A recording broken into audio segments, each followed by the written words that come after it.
ఇది సుమారుగా 100 మీటర్స్ ఉంటుంది. గాంధీ గారి విగ్రహం దానికి ప్రపోర్షనేట్ గా సుమారుగా 123 ఫీట్లు ఉంటుంది. సో దాని ప్రకారం ఇది చేయటం జరుగుతుంది. ఈ బిల్డింగ్స్ అన్ని కూడా ఎడ్యుకేషనల్ ఇన్స్టిట్యూషన్స్ వస్తాయి అండ్ దానికి రిలేటెడ్ యాక్టివిటీ కూడా జరుగుతుంది. ఇది ఇక్కడ ఇప్పుడున్న ట్రయాంగిల్, ఈ రెండు రివర్స్ కలిసే చోట ఇది కాన్ఫ్లుయెన్స్. ఇది east west corridor, elevated road వస్తుంది. నార్సింగి నుంచి వచ్చి ఇది గౌరెల్లి వైపు వెళ్తుంది.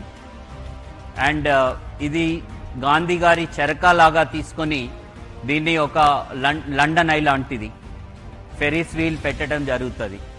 ఇక్కడ ఒక ఆడిటోరియం వస్తుంది. ఏవైనా యాక్టివిటీస్ గాంధీకి సంబంధించిన కానీ మిగతావి జరగడానికి కూడా మనకి ఇందులో అవకాశం ఉంటుంది.